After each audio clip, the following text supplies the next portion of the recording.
Alors dans cette vidéo, je vais expliquer le fonctionnement de l'algorithme de Dijkstra. C'est un algorithme qui permet de trouver le chemin le plus court entre un nœud et un autre nœud dans un graphe. Par exemple, si je prends ce graphe ici, on voit qu'il y a 8 nœuds et qu'il y a des liens entre certains nœuds. Et j'aimerais bien, par exemple, trouver le chemin le plus court entre le nœud A et le nœud H. Et ben ça, c'est typiquement l'application du théorème de Dijkstra. Alors, dans la procédure du théorème de Dijkstra, ce qu'il faut faire, c'est d'abord construire un tableau à double entrée qui va prendre le même nombre de lignes que le nombre de nœuds que contient le graphe. Donc ici, on voit bien qu'il y a des nœuds de A à H, donc je fais bien des colonnes de A jusque H. Ensuite, la deuxième entrée, donc sur les colonnes, va concerner les itérations. Donc il va falloir faire autant de colonnes qu'il y a d'itérations dans l'algorithme qu'on va faire. Donc ça va dépendre du graphe et du chemin qu'on veut faire. Ici en l'occurrence j'en ai mis 9, je ne sais pas si ça va bien correspondre à l'exemple, mais de toute façon on en ajoutera ou on en enlèvera en fonction de là où on arrive. Donc la deuxième étape de l'algorithme va être d'initialiser chaque entrée du tableau avec une valeur maximale, donc la valeur de l'infini dans l'autre cas. Donc la question qu'on va se poser est la suivante. Si je pars du premier nœud et que je veux arriver au premier nœud, quel coût ça va me coûter? Donc ici, forcément, la réponse est 0. La deuxième question à se poser est, est-ce que si je remplace 0 dans cette case-ci, est-ce que 0 est plus petit que le contenu de la case actuelle? Alors en l'occurrence, ici, 0 est plus petit que l'infini, donc oui, je vais bien remplacer le contenu de la case par 0. Là, on a fini la première itération. À la deuxième itération, je vais d'abord recopier dans le tableau toutes les valeurs que j'avais avant. Donc ici, j'avais que le 0. Ensuite, je vais partir du nœud avec la plus petite valeur de toute ma colonne. Donc ici, en l'occurrence, c'est 0. Et je vais atterrir à tous ces nœuds adjacents. Donc ici, ça va être B ou C. Alors, puisque je visite le nœud, il va falloir que je le gèle, c'est-à-dire que je n'y retournerai plus. Il est gelé une bonne fois pour toutes et on ne changera plus sa valeur. Donc ici sur toute la ligne, on va avoir des zéros. Maintenant, il suffit juste que je me pose la question, si je pars du nœud A et que je vais à ces nœuds adjacents, combien ça va me coûter? Donc si je vais au nœud B, ça va me coûter 1. Je regarde le contenu de la case et je me dis, est-ce que 1 est plus petit que l'infini? Oui, alors je remplace le contenu de la case par 1. Je fais le même procédé pour C. Est-ce que 2 est plus petit que l'infini? Oui, alors je remplace le contenu de la case. Donc là, on a terminé la deuxième itération. Alors, avant de passer à la troisième itération, il faut que je recopie toutes les données que j'avais trouvées à la dernière itération. Donc là, je recopie juste le 1 et le 2. Ensuite, je vais choisir de quel nœud je vais visiter. Ce nœud-là va être le nœud qui contient la plus petite valeur actuelle. Donc ici, c'est 1 et c'est le nœud B. Donc, je le gèle comme j'avais fait avec le A, parce qu'on n'y retournera plus.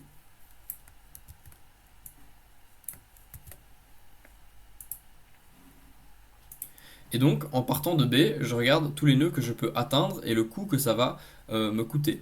Donc, je peux atterrir soit au nœud D, soit au nœud E. Si j'atterris au nœud D, ça me donne un coût supplémentaire de 4.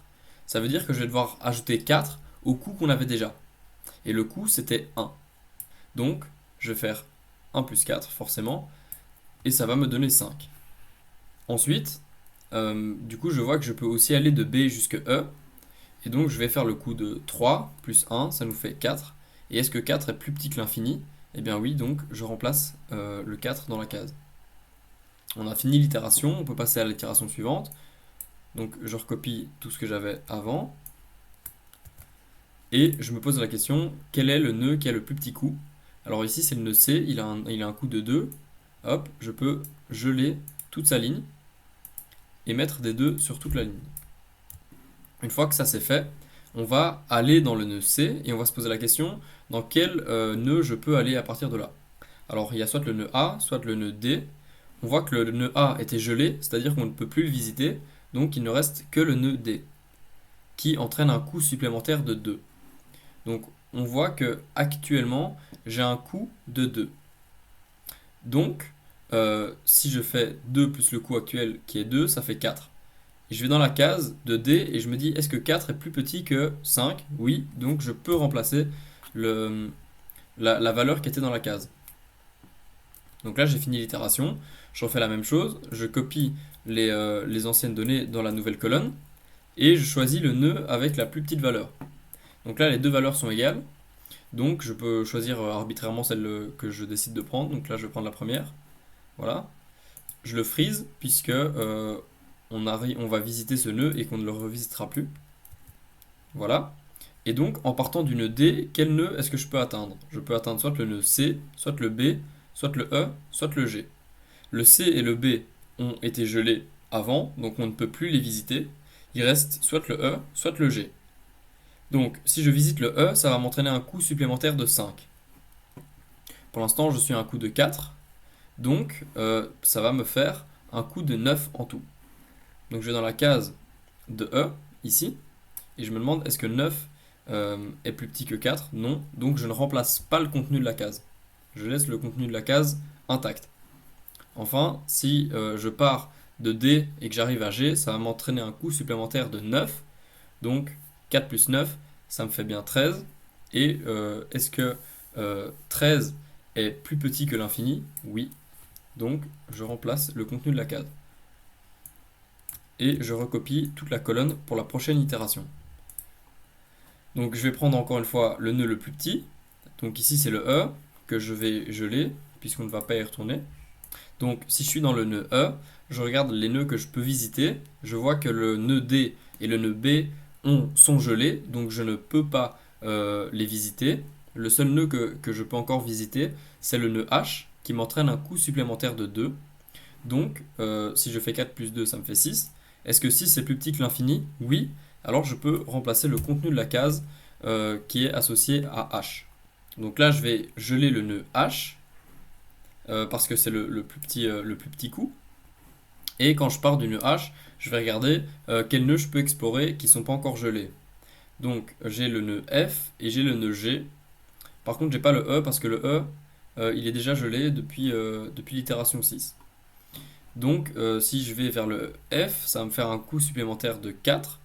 Donc j'étais à 6, du coup je fais plus 4, ça me fait 10. 10 est bien plus petit que l'infini. Donc je peux remplacer le contenu de la case. Et si je vais vers G, ça va me faire un coût de 5 supplémentaire. Donc là on va être à 11. Est-ce que 11 est plus petit que 13? Oui, donc je peux bien remplacer le contenu de la case. On peut passer à l'itération 8. Et je vais geler le nœud F puisque c'est lui qui a le plus petit coût. Et donc en partant du nœud F, je vais regarder quel nœud je peux visiter. Donc j'ai le nœud G et le nœud H. Mais le nœud H est déjà gelé, donc je vais devoir aller vers le nœud G qui m'entraîne un coût supplémentaire de 1. Donc un coût de 11. Alors est-ce que je peux remplacer la case 11? Je pourrais, mais ça ne va rien changer puisque c'est le même nombre, c'est 11. Et donc on peut passer à l'itération suivante. Je mets 11 dans la dernière case et je vais le geler puisque c'est le plus petit numéro. Et on voit que juste j'ai fini l'algorithme d'extra. Toute la matrice est remplie. Alors quelles conclusions, quelles observations on peut en tirer? Donc on voit qu'on a toute une colonne finale ici, et c'est la seule en gros qui va nous intéresser. Qu'est-ce que ça veut dire tous ces chiffres? En fait, c'est en partant du nœud A, voici tous les plus courts chemins que je peux obtenir pour atteindre un autre nœud. Par exemple, si je pars du nœud A et que je veux atteindre le nœud F, le plus court chemin va être 10. Donc on peut le vérifier. Donc le nœud A est là, le nœud F est là, et le plus court chemin, c'est celui-ci, quand je passe par au-dessus, que je passe par H et que je reviens vers F. Donc oui, le plus court chemin, c'est bien 10. Alors la question initiale, c'était quel est le plus court chemin vers H? Et du coup, le tableau nous dit que c'est 6. Alors oui, c'est bien le cas. Il suffit juste que je remonte comme ça et que j'arrive vers H. C'est bien 6. Donc voilà, c'était tout pour l'algorithme de Dijkstra. Maintenant, je vais vous montrer comment déterminer la matrice d'adjacence d'un graphe. Donc pour faire la matrice d'adjacence d'un graphe, il faut d'abord construire une matrice carrée de dimension égale au nombre de nœuds dans le graphe. Donc ici, je mets autant de colonnes qu'il y a de nœuds et autant de lignes qu'il y ait de nœuds. Et là, dans ce cas-ci, c'est un graphe qui n'est pas dirigé, c'est-à-dire que ça n'a pas d'importance qu'on arrive ou qu'on parte d'un nœud, c'est la même chose. Donc cette matrice sera symétrique.